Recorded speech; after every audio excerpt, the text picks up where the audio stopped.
भारत में दो ऐसे नेता हैं जिन्हें नहीं पता कि क्या बोलना है। वो बस लोगों के दिमाग में कट्टरता के भाव को और मजबूत करने में लगे हैं, जो कि देश के लिए आने वाले वक्त में जहर की घूंट साबित होने वाला है।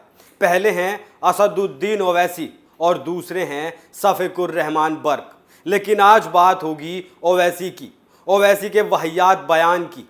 मुस्लिमों के दिमाग में नफरत भरने के चक्कर में ये साहब ये भी भूल गए कि करना क्या है। ओवैसी का कहना है कि हिंदू लड़कियों को बिकनी पहननी है तो पहने, लेकिन मुस्लिम लड़कियां तो हिजाब ही पहनेंगी। तो ओवैसी साहब हिना खान, गौहर खान उर्फी जावेद, सारा खान, निगार खान, अदा खान, ये सब मुस्लिम नाम हैं और ये सब बिकनी पहनती हैं। तो क्या इनके खिलाफ अब तक फतवा जारी नहीं करवा दिया गया? क्यों इन पर अब तक रोक नहीं लगाई गई? मैं बताता हूं क्यों। क्योंकि अपनी मर्जी से ही काम करती हैं और अपनी मर्जी से ही कपड़े पहनती हैं। एक बार जरा कहकर देखिए इन्हें, पता चलेगा आपको कि क्या जवाब मिलता है।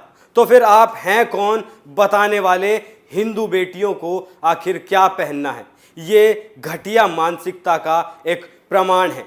जय श्री राम। मैं हूं अभिषेक पुंडीर और आप देखना शुरू कर चुके हैं कैपिटल टीवी का स्पेशल शो थर्ड आई। आज की इस रिपोर्ट में बात होगी ओवैसी की घटिया मानसिकता की। ओवैसी ने जो कहा है कि हिंदू लड़कियों को अगर बिकनी पहननी है तो पहने, मुस्लिम लड़कियां तो हिजाब ही पहनेंगी।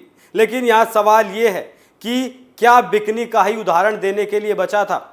सूट बोल सकते थे, दुपट्टा कहा जा सकता था, जीन्स शर्ट कहा जा सकता था, लेकिन नहीं कहा गया। क्या कहा गया? बिकनी।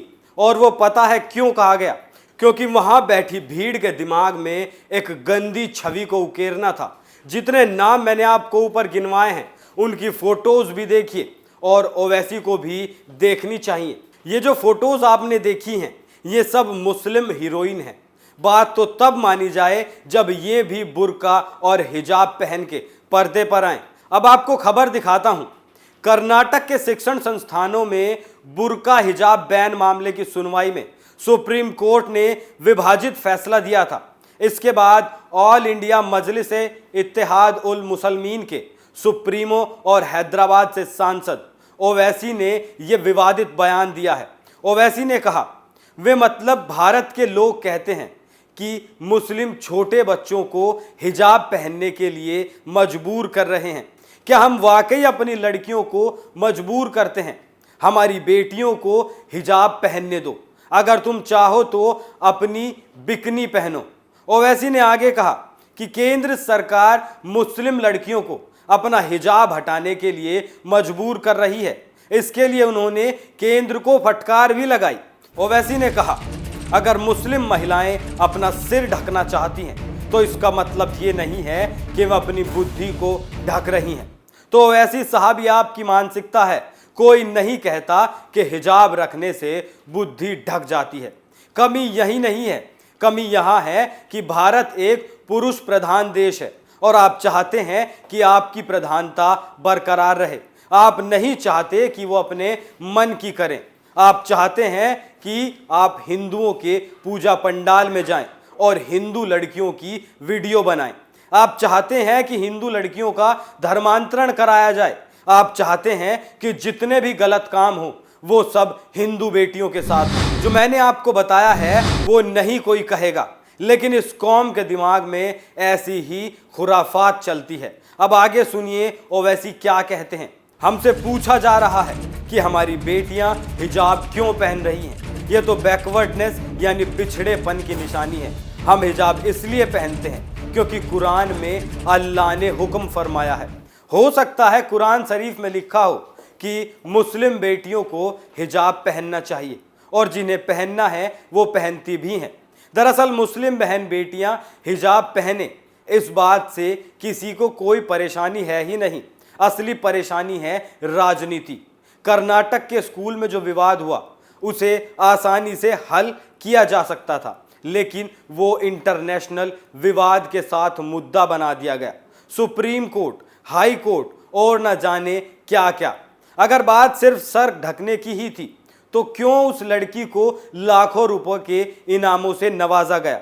देश की तो छोड़िए, विदेशों तक से इनाम मिले। दरअसल ये पूरा मामला प्री प्लान था, सब कुछ प्लान करके रचा गया। ये षड्यंत्रकारी लोग हैं, सिर्फ वोटों की राजनीति करना जानते हैं। वोटों के लिए ही ये हिंदू बेटियों को बिकनी पहना रहे हैं। ओवैसी ने आगे कहा कि मुस्लिम बच्चियों को बुर्का पहनने के लिए मजबूर नहीं किया जाता। उन्होंने आगे कहा, हैदराबाद की सड़कों पर सबसे खतरनाक मोटरसाइकिल कोई चलाता है तो हमारी बहनें चलाती हैं, बुर्के के साथ चलाती हैं। कभी इनके पीछे मोटरसाइकिल गाड़ी लेकर मत जाना। मैं अपने ड्राइवर से खुद बोलता हूं कि मियां जरा एहतियात से, हैदराबाद में गाड़ी चला रहे हो।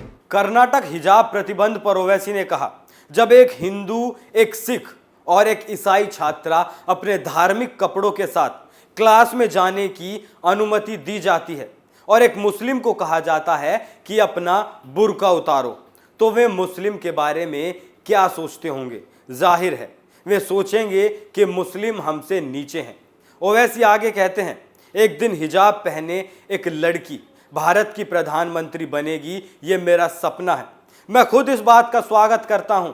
अगर किसी मुस्लिम महिला में काबिलियत होगी तो ज़रूर बनेगी, क्योंकि इससे पहले भी पूर्व राष्ट्रपति एपीजे अब्दुल कलाम ने देश का नाम रोशन किया था। उस बात से दिक्कत नहीं है, बल्कि काबिलियत ज़रूरी है।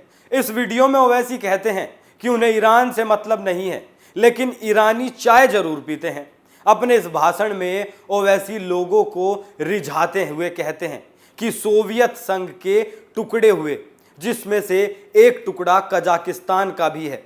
आप भी सुनिए क्या कहते हैं ओवैसी। अपनी इस बात से ये साहब भारत के टुकड़े करने के बारे में बात कर रहे हैं।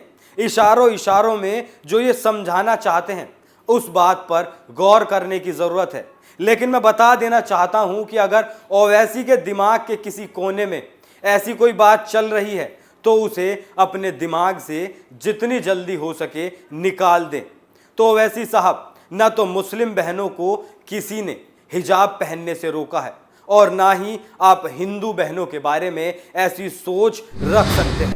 हिजाब का मामला सिर्फ स्कूल कॉलेज में आकर अटकता है, बाकी हर जगह पहना जाता है और पहना जाता रहेगा।